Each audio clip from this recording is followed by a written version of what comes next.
প্রিয় ছাত্রছাত্রী, শুরু করব অবজেক্টিভ জেনারেল নলেজ এই বইটি থেকে।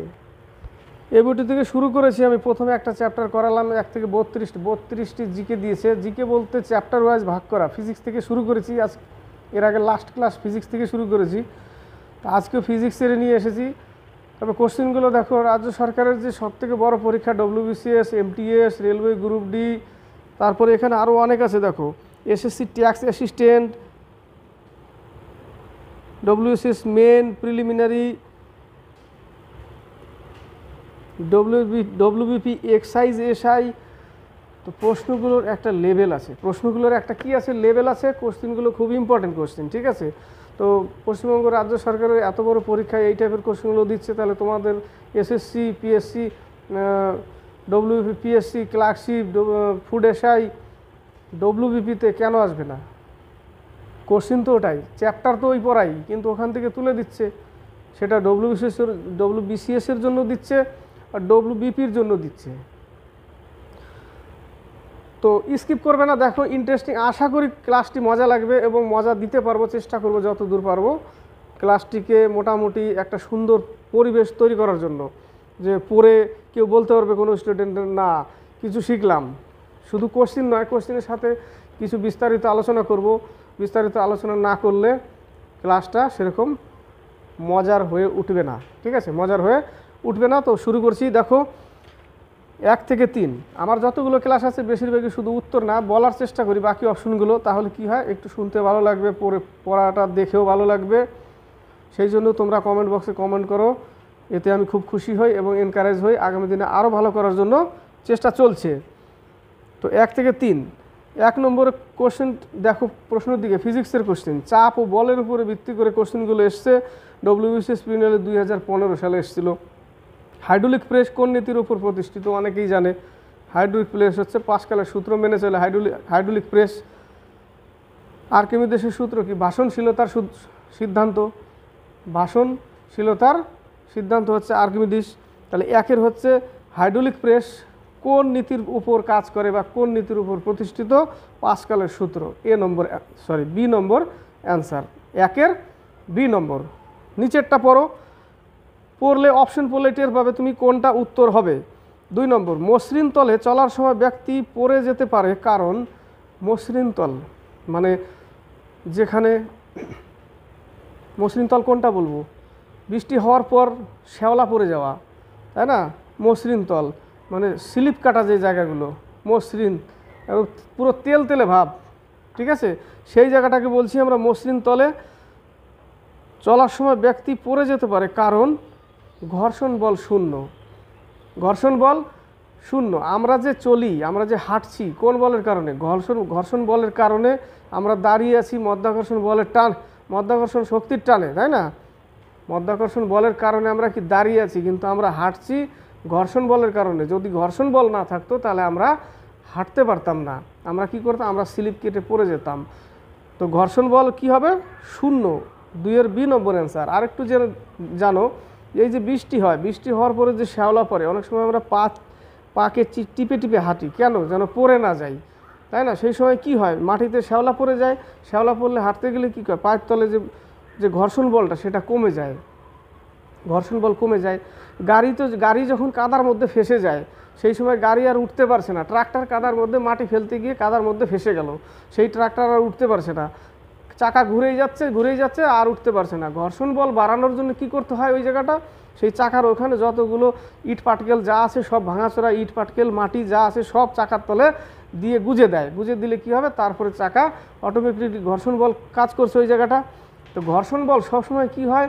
প্রযুক্ত বলের বিপরীত। প্রযুক্ত বলের বিপরীত। তুমি এদিক থেকে দিবে তো ঘর্ষণ বল ওই দিক থেকে আসবে, তাই না? বিপরীত এবং সমান থাকে সবসময়। ঘর্ষণ বল প্রযুক্ত বলের বিপরীত এবং সমান। তুমি যদি এদিক থেকে ঘর্ষণ বল দাও তাহলে তাহলে ঘর্ষণ বল হবে এদিকে, সবসময় উল্টো বিপরীতমুখী, কিন্তু ক্রিয়া প্রতিক্রিয়া সবসময় কি? সমান, ঠিক আছে? সমান। ক্রিয়া প্রতিক্রিয়া সবসময় কি হয়? সমান। ঘর্ষণ বল একটা রোলারের যে বড় লোহার চাকাকে তুমি ঠেলছো, তুমি ঠেলতে পারছো না, স্থৈতিক ঘর্ষণ বল, তার মানে ঘর্ষণ বল তোমার বলের থেকে বেশি তার, তাই না? তো তোমার বলের থেকে সরি তোমার বল আর তার বল দুটোই বরাবর হয়ে গেছে, দুটোই বরাবর হয়ে গেছে। একটা রোলারের চাকাকে তুমি ঠেলতে পারছো না, নড়াতে পারছো না, তার মানে কি তুমি যে বল প্রয়োগ করছো সমপরিমাণ বল প্রয়োগ ওদিক থেকেও করছে। তুমি যদি 5 নিউটন করো তাহলে ওও 5 নিউটন করছে, তাহলে দুটো যদি সমান হয়ে যায় তাহলে সেই বস্তুটা কি হবে, আগে পিছু হবে? হবে না। তাহলে আগে পিছু হওয়ার জন্য বলের কি হবে, কি করতে হবে? এখানে বলেছে যে বিপরীত প্রতিক্রিয়া, ক্রিয়া ও প্রতিক্রিয়া কি সমান। তো সমান করতে গেলে এবার যদি কম বেশি হয়ে যায়, তাই না, ঘর্ষণ বল যদি কম বেশি হয়ে যায় তাহলে সেই বস্তু কি হবে, ঘর্ষণ বলের বিরুদ্ধে কাজ হবে। তার মানে তুমি একটা গ্যাসের সিলিন্ডারকে রোলিং করে নিয়ে যাচ্ছ, সেই ক্ষেত্রে তোমার খুব সুবিধা হবে টেনে নিয়ে যেতে, তাই না, সুন্দরভাবে ঠেলতে ঠেলতে নিয়ে যাচ্ছ। কিন্তু তুমি যদি ওটাকে না নিয়ে গিয়ে ছেঁচড়েতে নিয়ে যাও তাহলে কি হবে, ঘর্ষণ বল তোমার বিপরীত কাজ করবে, তাই না। তা যদি তুমি টানতে না পারো, এবার যে তুমি টানছো কিন্তু আসছে না, তার মানে কি তুমি যে যতখানি বল প্রয়োগ করছো সমপরিমাণ ওই বল প্রয়োগ করছে, যার ফলে বস্তুর স্থিতি একই জায়গায় থাকছে, স্থৈতিক ঘর্ষণ বল ওটাকেই বলছে। ঠিক আছে, তো জানতে পারলাম। তো কলার আরেকটা প্রশ্ন থাকে যে কলার, আমরা তো চলতি ভাষায় কি বলি, কলার চোচা বলি, কলার চোচার উপরে পা রাখলে কি হয়, কি হবে, চিটপাটাক হয়ে দাঁড়াম করে পড়বে পিছন দিকে। সেই ক্ষেত্রে কি হয়, সেই ক্ষেত্রে ঘর্ষণ বল কমে যায়, ওই জায়গাটা শূন্য হয়ে যায়, তাই না, যার ফলে কি হয়, স্লিপ কেটে পড়ে যায়। শ্যাওলা পড়লে পা টিপে টিপে হাঁটতে হয়, নাহলে পড়ে যাবে, ঘর্ষণ বল কমে যাবে। আমরা হাঁটছি ঘর্ষণ বলের কারণে, আমরা দাঁড়িয়ে আছি মাধ্যাকর্ষণ বলের টানে। ঠিক আছে, ঘর্ষণ বল, গাড়ির চাকা ফেসে গেল কাদার মধ্যে, ঘর্ষণ বলের কারণে উঠতে পারছে না, তার মানে কমে গেছে ঘর্ষণ বল। এবার ওর জন্য কী করতে হয়, ইট পাটকেল যত যা কিছু গুজে দিতে হয়, গুজে দিলে সুন্দরভাবে উঠে যাবে গাড়ি, তাই না। তো ঘর্ষণ বল সবসময় কী হয়, বিপরীতমুখী কিন্তু সমান থাকে। ঠিক আছে, ঘর্ষণ বল সমান। তাহলে 2 হচ্ছে বি। ঘর্ষণ বল থেকে দেখো এত প্রশ্ন, অনেক প্রশ্ন আছে ঘর্ষণ বল থেকে। 3 নম্বর, দুধকে যখন মন্থন করা হয় তার থেকে ক্রিম আলাদা হয়ে যায় কোন বলের কারণে? এটা হচ্ছে সেন্ট্রিফিউগাল ফোর্স, অপকেন্দ্র বল। সেন্ট্রিফিউগাল ফোর্স মানে অপকেন্দ্র বল, সেটা হচ্ছে দুধ থেকে ক্রিম বের করলে, ক্রিম বের করা, ওয়াশিং মেশিনে কাপড় ধোয়া, এগুলো কি সব অপকেন্দ্র বল, অপকেন্দ্র বলের উদাহরণ। ওয়াশিং মেশিন থেকে কাপড় ধোয়া, তারপরে গাড়ি সাইকেল যখন চলে পেছনের দিকে কাদা ছেটা, যার ফলে মাঠগার্ড দেওয়া হয় পেছনে যেন কাদাটা ছিটতে না পারে। তো কাদাগুলো কি ঘর্ষণ বলের অপকেন্দ্র বলের কারণে সেটা কি কেন্দ্রাভিমুখী হচ্ছে না বলে বাইরের দিকে ছিটকে যাচ্ছে সবসময়, তাই না, চাকা ঘুরছে কিন্তু ওগুলো বাইরের দিকে ছিটকে যাচ্ছে, কেন্দ্রাভিমুখী হতে পারছে না, এটা হচ্ছে অপকেন্দ্র বল। আরেকটা প্রশ্ন থাকে, দুধ থেকে যখন মাখন বা ক্রিম বের করা হয় তখন দুধের ঘনত্ব কি হয়? অনেকে ভাবে যে বের করে তো দুধের ঘনত্ব পাতলা হয়ে যাবে, না, দুধের ঘনত্ব বাড়ে। দুধ থেকে মাখন বা ক্রিম বের করলে দুধের ঘনত্ব সবসময় কি হয়, বাড়ে, কারণ মাখন বা ক্রিম ওগুলো হালকা হয়, তাই না, ওগুলো কি হয়, হালকা হয় বলেই স্বর উপরে ভাসে, স্বর হালকা বলে, দুধের থেকে স্বর হালকা বলেই উপরে ভাসছে। স্বরকে যদি তুলে নিই দুধের ঘনত্ব কি হবে, বাড়বে। ঠিক আছে, তো দুধ থেকে যখন মন্থন করা হয় ক্রিম বের করা হয় কোন বলের কারণে? অপকেন্দ্র বলের সিদ্ধান্ত কাজ করে বা অপকেন্দ্র বলের কারণে, সেন্ট্রিফিউগাল ফোর্স, বি নম্বর। এবার 4 থেকে 6 দেখো, 4 নম্বর কোশ্চেনের দিকে তাকাও। ইন্টারেস্টিং কোশ্চেন, কিন্তু আলোচনা করলে অনেক ভিতরে ঢুকে যাচ্ছে, একাই চলে যাচ্ছে, ওখানে বলতে হচ্ছে না, মনে করতে হচ্ছে না, মানে কোশ্চেন পড়ছি আর ঢুকে যাচ্ছে ভিতরে। তো ঢুকতে গিয়ে তো অনেক সময় লাগবে, কোশ্চেনে আলোচনা করলে লাগবেই। 4 নম্বর, পর্বতারোহী ও বিমান চালকেরা বায়ুর চাপ মাপার জন্য কোন যন্ত্র ব্যবহার করায়? এটা হচ্ছে কি মাপা, অ্যান্ড্রয়েড ব্যারোমিটার। যে পর্বতারোহী অর্থাৎ পাহাড়ে যারা চড়ে এবং বিমান চালকেরা বায়ুর চাপ মাপার জন্য কোন যন্ত্র ব্যবহার করা হয়? বায়ুর চাপ মাপার জন্য অ্যাকচুয়ালি ব্যারোমিটার, কিন্তু এখানে বলছে অ্যান্ড্রয়েড ব্যারোমিটার, অ্যান্ড্রয়েড ব্যারোমিটার ব্যবহার করে তারা। 4 ডি নম্বর। 5 নম্বর, কোথায় রান্না করতে সব থেকে বেশি সময় লাগবে? রান্না করতে উপরে গেলে, কারণ যত উপরে যাবে বায়ুর চাপ তত কমতে থাকবে, বায়ুর চাপ কমতে থাকলে কি জলের কি হবে, স্ফুটনাঙ্ক কমে যাবে, চাপ বাড়লে স্ফুটনাঙ্ক বাড়ে। ওই জন্য প্রেশার কুকারে চাপ বেশি থাকলে জল 120 ডিগ্রি থেকে 25 ডিগ্রির মধ্যে ফোটে, কারণ প্রেশার কুকারে বায়ুমণ্ডল চাপের থেকে বেশি চাপ, তাই না, বেশি চাপ থাকে ওই জায়গাটা। তো যত নিচ থেকে যত উপরে যাবে, অর্থাৎ এই পৃথিবী থেকে যত উপরে যাবে তত বায়ুমণ্ডলের চাপ কি হবে, ধীরে ধীরে কমতে থাকবে।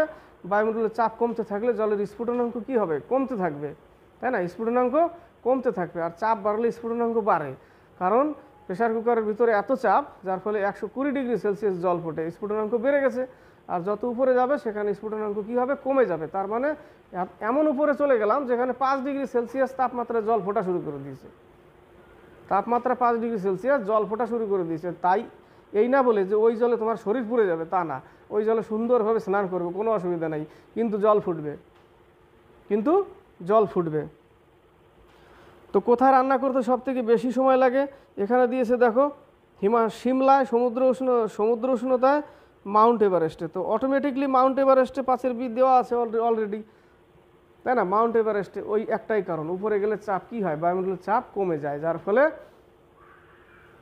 বেশি সময় লাগবে। অল্পতে সিদ্ধ হবে না তো, কারণ তাড়াতাড়ি সিদ্ধ করতে গেলে প্রেশার কুকারে দেখো জিনিস তাড়াতাড়ি সেদ্ধ হয় কেন? কারণ তার স্ফুটনাঙ্ক বেড়ে যায়, বায়ুমণ্ডলের চাপ বেশি হয় বলে, বাইরের বায়ুমণ্ডলের চাপের থেকে ওর বেশি হয় চাপ ভেতরে, যার ফলে স্ফুটনাঙ্ক বেড়ে যায়। 120 ডিগ্রি সেলসিয়াস তাপমাত্রায় জল ফোটে, যখন ফোটে তখন তার তাপমাত্রা কত হয়, যখন ফোটে তখন তার তাপমাত্রা থাকে 120 ডিগ্রি সেলসিয়াস। তার মানে ভাবছো কত হিট। তাহলে ওই জায়গাটা আনাজপাতি কী হয়, আনাজ তাড়াতাড়ি সিদ্ধ হয়, প্রেশার কুকার আনাজ তাড়াতাড়ি সিদ্ধ হয়, অল্প টাইমে জল কী হবে, ফোটা শুরু করবে, কিন্তু জলের তখন তাপমাত্রা কত থাকবে, 120 ডিগ্রি থেকে 25 ডিগ্রি সেলসিয়াস। আর ওই বাইরেরটা যখন ফুটবে তখন তার থাকবে 100 ডিগ্রি সেলসিয়াস।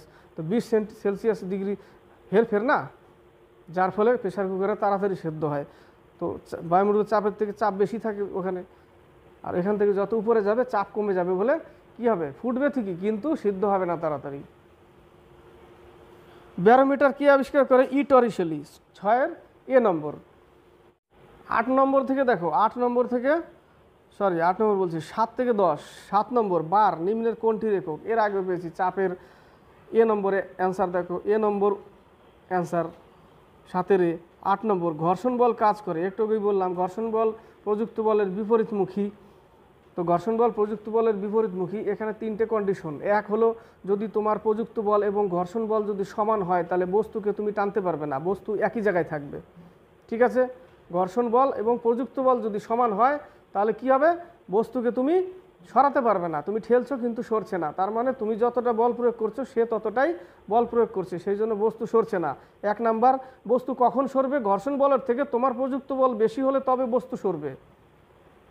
ঘর্ষণ বলের থেকে প্রযুক্ত বল যখনই বেশি হবে তখন সরবে বস্তু, তাই না? আর যদি প্রযুক্ত বল সমান হয় তাহলে সরবে না।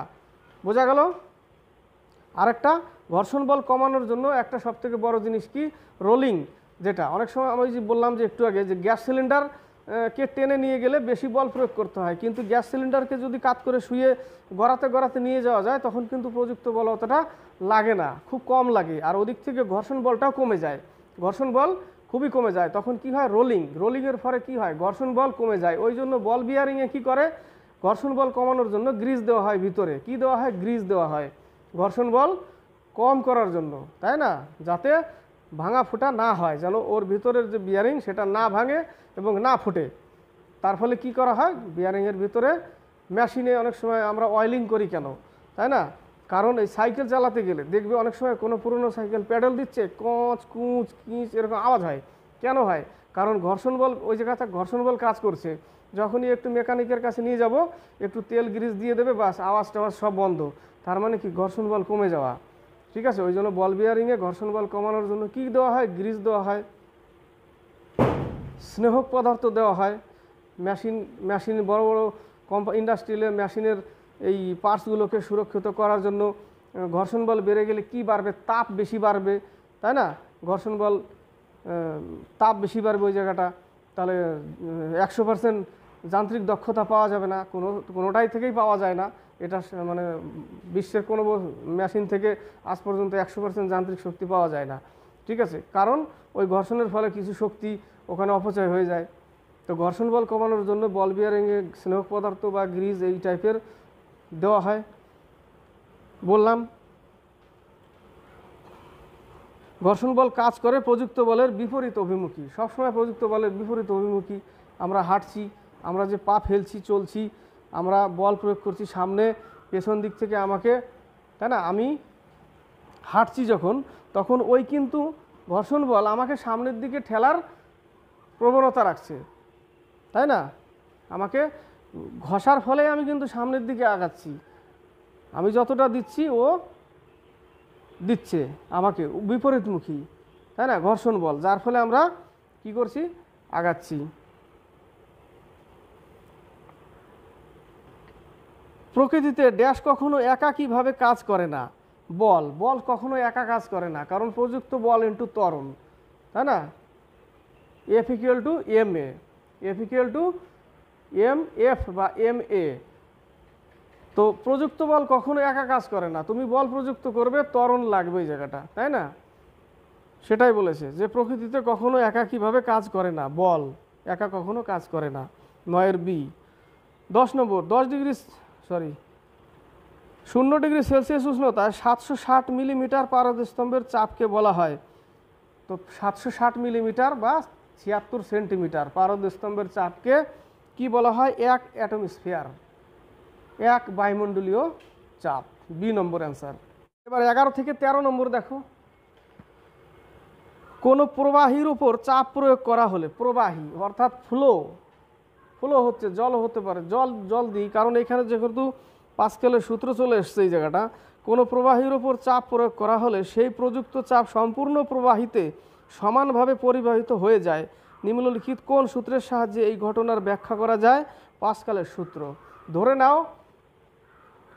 নাও এই একটা পিচকারি, বাচ্চাদের একটা পিচকারি কিনে দিয়েছো তোমার ছেলেকে, ঠিক আছে, তো পিচকারি এখানে ওয়াশার থাকে, এখানে একটা ধরার জন্য হাতল থাকে, এই জায়গাটা ছিদ্র থাকে, জল নিল টেনে, সিরিঞ্জ ইনজেকশন যেটা সিরিঞ্জ টেনে নিয়ে প্রেস করলো, ধরে নাও এটা জল টানার পরে এই জায়গাটা আমি সিল করে দিলাম, পুরোপুরি বন্ধ, জল টেনে নিয়ে পুরোপুরি বন্ধ করে দিয়েছি, আর এই জায়গাটা দিয়ে কোনো জল পাস হয় না, এমন ওয়াশার, হ্যাঁ, অরিজিনাল পারফেক্ট ওয়াশার। এবার জল টানার পরে তুমি ঠেললে কি হবে, তোমার এই প্রেশারটা কি শুধু এই দিকে সমান থাকবে, যে এই দিকে ঠেলছি বলে জলের প্রেশার এখানে বেশি না, সব দিকেই সমান থাকবে, এইখানেও বেশি থাকবে, মানে বেশি বলছি, এদিকে সব দিকে সমানভাবে ছড়াবে, সব দিকে কি হবে, সমানভাবে ছড়াবে। ওটাই বলেছে যে কোনো প্রবাহীর ওপর চাপ প্রয়োগ করা হলে সেই প্রযুক্ত চাপ সম্পূর্ণ প্রবাহিতে সমানভাবে পরিবাহিত হয়ে যায়, সমানভাবে সব দিকেই। বোঝা গেল? কার সূত্র? পাস্কেলের সূত্র। 12 নম্বর, প্রকৃতির সবচেয়ে শক্তিশালী বল হলো নিউক্লিয় বল। সি নম্বর, প্রকৃতির সবচেয়ে শক্তিশালী বল হচ্ছে নিউক্লিয় বল। সি নম্বর। 13 নম্বর, নিম্নলিখিত কোন সমীকরণ চাপের রাশিমালাকে প্রকাশ করে? চাপ, এর আগে আমি পড়েছি বল বাই ক্ষেত্রফল, তাই না, চাপ হচ্ছে কালি নাই, যাই হোক,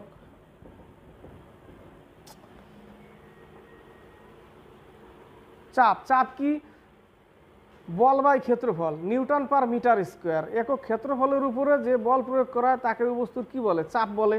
পাস্কেলের সূত্র, চাপের এসআই একক কি? পাস্কেল বা নিউটন পার মিটার স্কোয়ার। এখানে দেখো বল বাই ক্ষেত্রফল দিয়েছে, সেটাই কিন্তু নিউটন কার একক? বলের একক, বাই মিটার স্কোয়ার মানে ক্ষেত্রফলের একক, মিটার স্কোয়ার, তাই ওটা বি নম্বর অ্যান্সার। 13 বি, বল বাই ক্ষেত্রফল। এবার হচ্ছে 14 থেকে 16। 14 নম্বর দেখো, প্রকৃতিতে মূলত 4 প্রকারের বল দেখা যায়: অভিকর্ষ বল, তড়িৎচুম্বকীয় বল, দুর্বল নিউক্লিয় বল ও শক্তিশালী নিউক্লিয় বল। এই প্রসঙ্গে নিম্নলিখিত কোন উক্তিটি সঠিক নয়? কোন উক্তিটি সঠিক নয়? অভিকর্ষ বল এদের মধ্যে সবচেয়ে শক্তিশালী, এ নম্বরে আছে। বি নম্বরে, তড়িৎচুম্বকীয় বল কেবলমাত্র আধানযুক্ত কণার উপর ক্রিয়াশীল। সি নম্বর, দুর্বল নিউক্লিয় বল তেজস্ক্রিয়তা সৃষ্টি করে। ডি নম্বর, শক্তিশালী নিউক্লিয় বল পরমাণুর নিউক্লিয়াসের মধ্যে প্রোটন ও নিউট্রনকে ধরে রাখে। অভিকর্ষ বল এদের মধ্যে সবচেয়ে শক্তিশালী না। 14 এ নম্বর সঠিক নয়, অভিকর্ষ বল এদের মধ্যে সবচেয়ে শক্তিশালী না, ঠিক আছে, এ নম্বরই অ্যান্সার এটা, 14 এ নম্বর। 15 নম্বর, গাড়িতে ব্রেক প্রয়োগ করার পর কোন বল গাড়িকে থামাতে সাহায্য করে? ঘর্ষণ বল, তাই না, গাড়িকে থামাতে সাহায্য করে কোন বল? ঘর্ষণ বল। সি নম্বর অ্যান্সার দেখো, ঘর্ষণ বল। 16 নম্বর, কোনো বেলুন ফাটানোর জন্য পেরেক অপেক্ষা সূচ অনেক বেশি উপযোগী কেন? কোনো বেলুন ফাটানোর জন্য পেরেক অপেক্ষা সূচ অনেক বেশি উপযোগী কেন? বেলুনকে ফাটাতে গেলে দেখো সূচের থেকে পেরেক অনেক বেশি লম্বা, না না এটাও না। সূচের থেকে পেরেক অনেক বেশি চাপ প্রয়োগ করে, না এটাও না। পেরেকের থেকে সূচ অনেক বেশি চাপ প্রয়োগ করে, হ্যাঁ এইটা হচ্ছে উত্তর। কারণ কি, যদি ক্ষেত্রফল কম থাকে তাহলে চাপ বেশি পড়ে। তুমি পায়ে দাঁড়িয়ে আছো, তুমি কিন্তু বুঝতে পারছো না চাপ কতটা লাগছে। তোমাকে যদি এখন বলা হয় যে তুমি পায়ের আঙ্গুলে দাঁড়াও, দুটো বুড়ো আঙ্গুলে দাঁড়াও, এই করে দুটো বুড়ো আঙ্গুলে দেখো, তুমি বুঝতে পারবে তোমার শরীরে চাপ পড়ছে কেমন পায়ের তলে। কারণ পায়ের পাতা যেটা পা যে ফেলানো আছে তার এতটা ক্ষেত্রফল চওড়া, এটা তো হাত, এর থেকে বেশি, তাই না? এর থেকে বেশি ক্ষেত্রফল যত বেশি হবে চাপ তত কম হবে, ক্ষেত্রফল যত কম হবে চাপ তত বেশি হবে। একটা পেরেকের মাথা নিশ্চয়ই একটা সুইয়ের মাথার থেকে ক্ষেত্রফল বেশি, ক্রস সেকশনাল এরিয়া যেটা, সেটা কিন্তু বেশি, সবসময় বেশি, তাই না? কিন্তু একটা সুই যেটা, সেটার কিন্তু সেই এরিয়াটা কম, যার ফলে ওখানে যখনই চাপ দিবে তখন কিন্তু কি হবে, ক্ষেত্রফল কম বলেই চাপটা বেশি হয়। আর চাপ বেশি হলে যে বেলুনের টুস করে মানে একটু ছোঁয়া মারলেই বেলুন পুটুস, তাই না? কারণ ওটাই। এবার তুমি যদি পেরেক দিয়ে মারতে যাও সে কিন্তু ফুটবে না, কারণ পেরেকের ওটা ক্ষেত্রফল বেশি আছে। তো ক্ষেত্রফল যত বেশি থাকবে চাপ তত কি হবে, তত কম হবে। ক্ষেত্রফল যত কম হবে চাপ তত বেশি হবে। তুমি পায়ে দাঁড়িয়ে আছো, পায়ে তোমাকে বুড়ো আঙ্গুলে, দুটো পায়ের বুড়ো আঙ্গুলে দাঁড়াতে বললো, তুমি দেখো কত কষ্ট হয় তোমার। তুমি কাদার মধ্যে হাঁটছো, কাদার মধ্যে হাঁটতে তুমি বুঝতে পারছো না, বুঝে ওঠোনি যে সামনে পুরো একদম নরম কাদা। পুকুরে জল সেচে ফেলে দিলে অনেক সময় পুকুরে যে কাদাগুলো থাকে উপরে শুকিয়ে যায়, মনে হয় যে না উপরে শুকনো আছে, একটু হেঁটে আসি ওদিক ওদিক। যখনই পা ফেলেছো ঢুকে গেছো ভিতরে কাদার মধ্যে। এবার এমন যদি হয় যে ঢুকেই যাচ্ছ দলে মানে ফেসেই যাচ্ছ ভিতরে, তো প্রশ্ন থাকে ফিজিক্স থেকে যে এরকম টাইমে কি করতে হয়, যে কাদার মধ্যে ফেসেই যাচ্ছ, উঠতে পারছো না, তখন তুমি কি করবে, ওই জায়গাটা শুয়ে পড়বে। শুয়ে পড়লে কি হবে, তোমার ক্ষেত্রফল বড় হয়ে যাবে, তাতে তোমার শরীরে চাপটা কম পড়বে, তুমি আর ভেতরে ঢুকবে না। তুমি যদি সোজা হয়ে থেকে যাও তাহলে তোমার কিন্তু ক্ষেত্রফল কমে থাকছে, যার ফলে কি তুমি ঢুকে যাবে। ওই জন্যই বলে ওই সময় কি করতে হয়, শুয়ে পড়তে হয়। শুয়ে পড়লে কি হয়, বডির যে ক্ষেত্রফলটা সেটা মাটিতে চলে যায়, এরিয়া বেড়ে যায়, যার ফলে তোমার উপরে চাপটা কম পড়ে। এটাই সুই আর পেরেকের মধ্যে পার্থক্য। সুইয়ের ক্রস সেকশনাল এরিয়া যেটা সেটা কম, যার ফলে চাপটা বেশি হয়, সেই জন্য বেলুন ফেটে যায়। সি নম্বর, পেরেকের থেকে সূচ অনেক বেশি চাপ প্রয়োগ করে, ওই একটাই কারণ। এবার হচ্ছে 17 থেকে 20, চাপের এসআই একক কী? এর আগেও বললাম চাপের এসআই একক পাস্কেল বা বল বাই ক্ষেত্রফল বা নিউটন পার মিটার স্কোয়ার। বাকিগুলো কার্য, শক্তি, জুল, ডাইন হচ্ছে বলের সিজিএস পদ্ধতি ডাইন, বলের এসআই পদ্ধতি নিউটন। 18 নম্বর, ভর এবং ত্বরণের গুণফল। ভর এবং ত্বরণের গুণফলকে কি বলা হয়, বল বলা হয়। ভর ইন্টু ত্বরণ সমান সমান ফোর্স, ভর ইন্টু ত্বরণ সমান সমান বল। কারণ F equal to M A, M মানে ভর, এ মানে ত্বরণ, তাহলে F equal to M A নিউটনের দ্বিতীয় সূত্র, তাই না?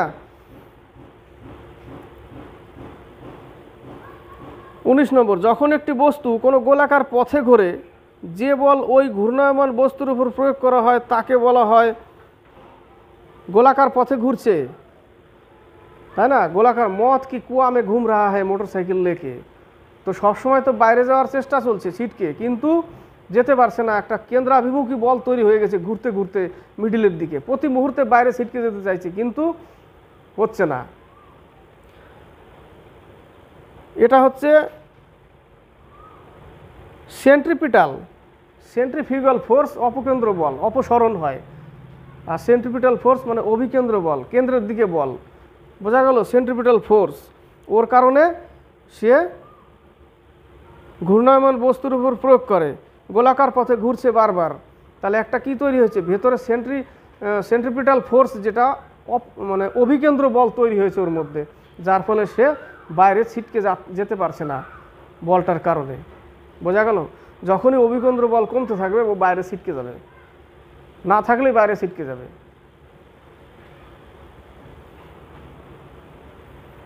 ওয়াশিং মেশিনে ধোলাই কার্য, যখন কাপড় ঘোরে তখন নোংরাগুলো কি হয়, নোংরাগুলো অভিকেন্দ্র বল, নোংরাগুলোর মধ্যে অভিকেন্দ্র বল তৈরি হতে পারে না, কি হয়, অপকেন্দ্র বল হয়। যেরকম সাইকেলের চাকায় কাদা লেগে থাকলে ঘুরলে ছিটকে বাইরে যায়, সেরকম কাপড়ের সাথে যে ময়লাগুলো থাকে সেগুলো যখন ঘুরতে থাকে না, তখন ওই নোংরাগুলো ছিটকে বাইরে যায়, কাপড় থেকে সব ছিটকে বাইরে যাবে, ছিটকে বাইরে যাবে, যত ঘুরবে তত ছিটকে বাইরে যাবে।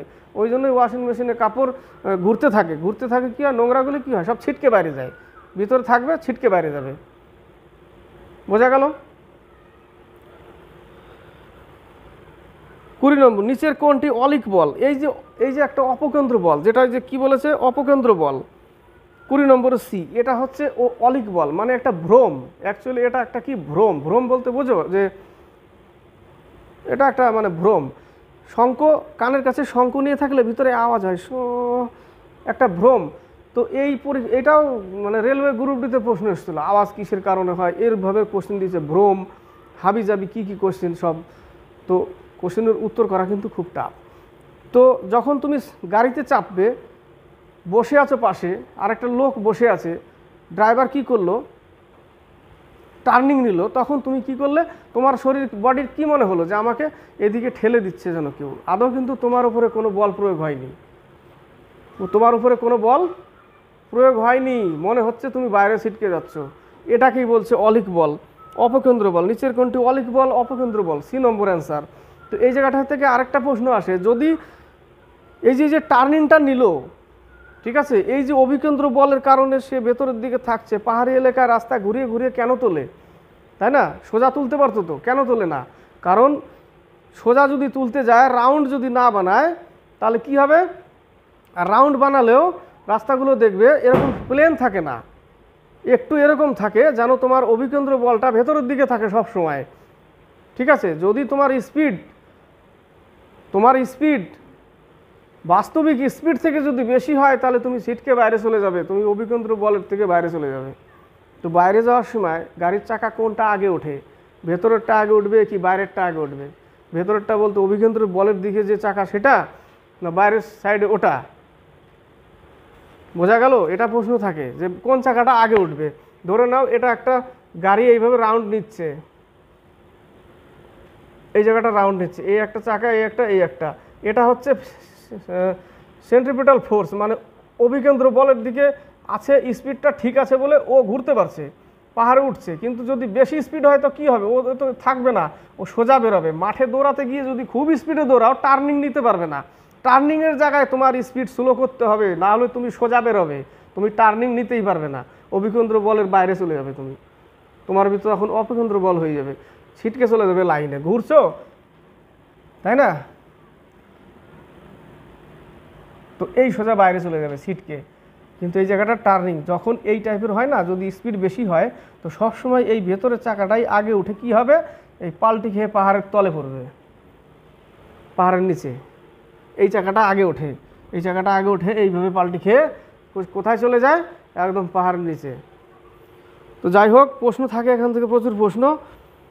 ফিজিক্স হলো পড়ার জিনিস, কিন্তু পড়ার সাথে সাথে বোঝার জিনিস, প্র্যাকটিক্যাল জিনিস, বাস্তব জিনিস বুঝতে হবে, ঠিক আছে?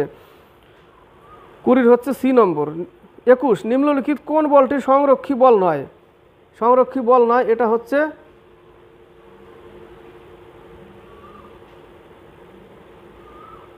মধ্যাকর্ষণ বল। 21-এর এ নম্বর, মধ্যাকর্ষণ বল। 21 নম্বর, এবার হচ্ছে 21 নম্বর, নিম্নলিখিত কোন বলটি সংরক্ষী বল নয়? কোশ্চিনটা আগের পেজে। সংরক্ষী বল নয়, এটা হচ্ছে ঘর্ষণজনিত বল। ঘর্ষণজনিত বল বি নম্বর, 21-এর বি দিয়েছে, ঘর্ষণজনিত বল 21-এর বি। 22 নম্বর, একটি আবদ্ধ পাত্রে কোনো আদর্শ গ্যাসের আয়তন দ্বিগুণ এবং তাপমাত্রাও দ্বিগুণ করা হলে ওই গ্যাসের চাপ অপরিবর্তিত থাকবে। কোনো গ্যাসের আয়তনকে দ্বিগুণ করলাম এবং তাপমাত্রাকেও দ্বিগুণ করলাম, তাই না? তাপমাত্রাকেও দ্বিগুণ করা হলে ওই গ্যাসের চাপ কি হবে, যেটা পি, তাই না? P1 × V1/T1, ঠিক আছে? বয়লার চার্লসের সূত্র মিলে P1 V1/T1 = P2 V2/T2, তাই না? চার্লস এবং বয়লারের সূত্র অনুসারে বলেছে যে কোনো গ্যাসে আদর্শ গ্যাসের আয়তন দ্বিগুণ করা হলো, আয়তন দ্বিগুণ করা হলো, আগে 1 গুণ ছিল, তার মানে আগে 1 ছিল, তারপরে হয়ে গেল 2 গুণ, এবং তাপমাত্রাও দ্বিগুণ করা হলো, এবং তাপমাত্রাও দ্বিগুণ করা হলো, তাহলে আগে 1 গুণ ছিল, এটাও দ্বিগুণ করা হলো, তাহলে কি হলো? সবই তো বসালাম, অঙ্ক তো এটাই বলেছে, তাই না? তো সবই বসালাম, দেখো কেটে গেল তো সব, এখানেও 1। তাহলে কি বললো এখানে? অপরিবর্তিত থাকবে, ওই গ্যাসের চাপ কি থাকবে? অপরিবর্তিত থাকবে। সূত্রটা এটা কিন্তু P1 V1/T1 = P2 V2/T2, boil এবং চার্লসের সমন্বয়ে গঠিত চাপ, এটা সূত্র। তো যেখানে যেটা বলবে সেটা বসালাম, দেখো কাটাকাটি করে ওই একই আসছে, তার মানে কোনো পরিবর্তন হয়নি, অপরিবর্তিত থাকবে। 22-এর এ নম্বর অ্যান্সার। 23 নম্বর, স্থির উষ্ণতায় যদি চাপ কমে যায় তবে কোনো নির্দিষ্ট পরিমাণ গ্যাসের আয়তন সবসময় বাড়বে। স্থির উষ্ণতা অপরিবর্তিত রেখে কোনো গ্যাসের উপরে কোনো গ্যাসের আয়তন কি হবে? চাপ কমালে গ্যাসের আয়তন বাড়বে। উষ্ণতা অপরিবর্তিত রেখে, তার মানে উষ্ণতা স্থির রেখে কোনো গ্যাসের উপর থেকে চাপ কমালে তার কি হবে? আয়তন বাড়বে, বেড়ে যাবে। এ নম্বর। 24 নম্বর, চাপ প্রয়োগ করে 2 বা ততোধিক বরফখণ্ডকে জুড়ে দেওয়ার পদ্ধতিকে বলে পুনঃশীলীভবন। বটমলির পরীক্ষা আমরা পড়েছি না, যে একটা স্ট্যান্ড, এখানে তার এখানে আইস বেঁধে দিয়েছে, ধীরে ধীরে ধীরে ধীরে কেটে পার হয়ে গেল, কিন্তু আইস জুড়ে গেল, কারণ তারের মাঝখানে তার যে ঢুকে আছে সেই বরফ গলনের জন্য প্রয়োজনীয় লিন তাপ কোত্থেকে? বায়ুমণ্ডল থেকে নিচ্ছে, ধীরে ধীরে কেটে যাচ্ছে, কিন্তু আরেক দিক থেকে জয়েন্ট হতে হতে চলে যাচ্ছে, পার হয়ে গেল, কিন্তু বরফের টুকরোই পড়ল।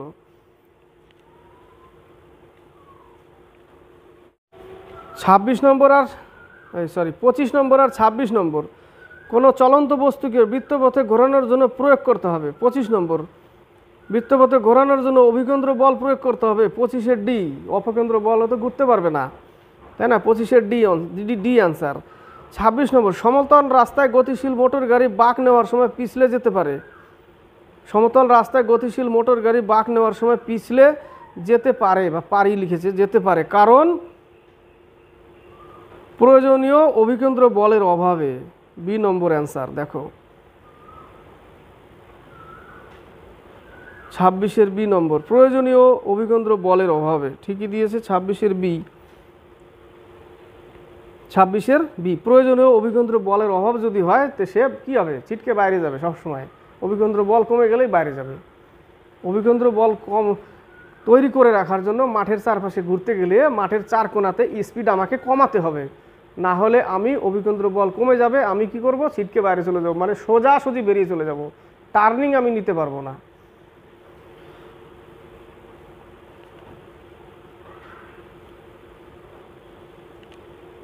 এবার হচ্ছে 27 নম্বর আর 28 নম্বর। 27 নম্বরে দেখো প্রশ্নটা ইলেকট্রিক থেকে প্রশ্ন, একটি সংবাহকের রোধ নিচে দেওয়া কোনটির উপর নির্ভরশীল নয়? নির্ভরশীল অনেক তত্ত্বের উপর নির্ভরশীল, তবে এখানে 3টে জিনিস দেখো। উপাদানের উপর নির্ভরশীল, কি দিয়ে তৈরি, দৈর্ঘ্যের উপর নির্ভরশীল, এবং ক্রস সেকশনের আয়তনের উপর নির্ভরশীল। পরিবাহী রোধ আয়তনের উপরও নির্ভরশীল। কিভাবে নির্ভরশীল? দেখো,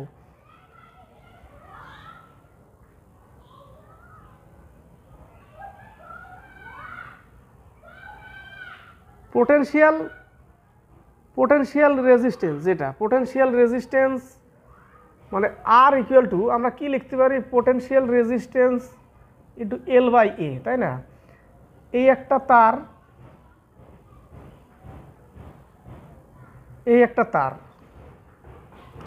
আর equal to potential resistance into L/A, ঠিক আছে? তো প্রশ্ন এখান থেকে প্রশ্ন আমরা বের করব। এখান থেকে অনেকগুলো প্রশ্ন নিউমেরিক্যাল আসে। বলেছে এক উপাদান কি দিয়ে তৈরি, সেটার উপর নির্ভর করে পরিবাহীর রোধ। এক এর দৈর্ঘ্যের উপর নির্ভর করে, এক এর ক্রস সেকশনাল আয়তন যেটা, সেটার উপরে নির্ভর করে। এবার কিভাবে নির্ভর করে? পরিবাহীর রোধ দৈর্ঘ্যের সমানুপাতিক। একটা প্রশ্ন হচ্ছে যে দৈর্ঘ্য আমি যত বাড়াবো পরিবাহীর রোধ তত বাড়বে, তবে দৈর্ঘ্য যত বাড়াবো পরিবাহীর রোধ তত বাড়বে। কিভাবে বাড়বে? ধরে নাও এই এক টুকরো তার, একে আমি টেনে লম্বা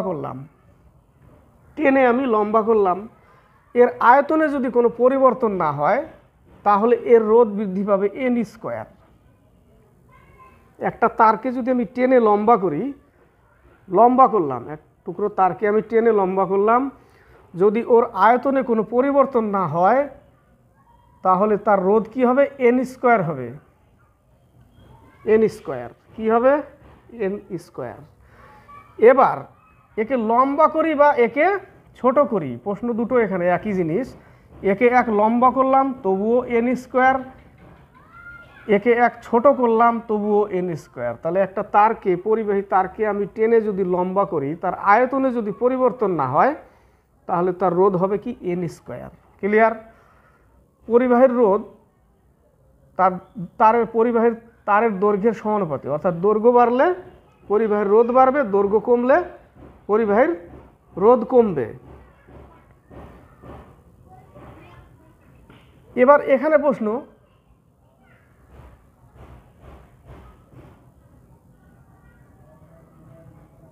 যে এই তারটাকে,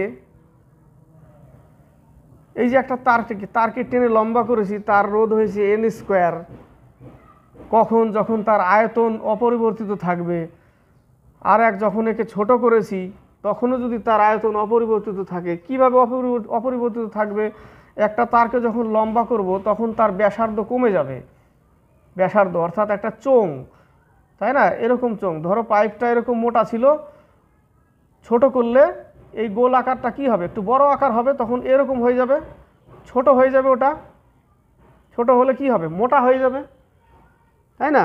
লম্বা করলে কি হবে? এই ব্যাসার্ধটা আবার ছোট হয়ে যাবে, লম্বা করলে ছোট হয়ে যাবে ব্যাসার্ধ, তার মানে পাতলা হয়ে গেছে, তার ব্যাসার্ধ ছোট হয়ে গেছে। কিন্তু উচ্চতা বেড়েছে, একদিকে বেড়ে গেল চোঙের উচ্চতা, কিন্তু আরেকদিকে ব্যাসার্ধ কমে গেল। তারপরে গুণ করে দেখলাম যে আয়তনে কোনো পরিবর্তন হয়নি, তাহলেই হবে এন স্কোয়ার। এই ক্ষেত্রেও যখন আমি ছোট করে দিলাম তখন তার এই যে চোঙের যে ব্যাসার্ধ সেটা বেড়ে গেল, কিন্তু দৈর্ঘ্যে ছোট হয়ে গেল। তারপরেও দেখলাম আয়তন আমার সেম থেকে গেছে, তাহলে তার রোধ কি হবে? N square. আর হচ্ছে cross sectional area.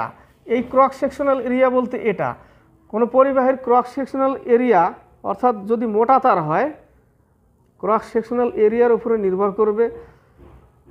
Cross sectional এরিয়ার ব্যস্তানুপাতি হবে দৈর্ঘ্যের, পরিবাহীর রোধ দৈর্ঘ্যের সমানুপাতি, ঠিক আছে? দৈর্ঘ্যের সমানুপাতি, অর্থাৎ আমি কি লিখতে পারবো? আর সমানুপাতি এল, তাই না? আর সমানুপাতি এল। তাহলে পরিবাহীর রোধ কখন বাড়বে? এল বাড়লে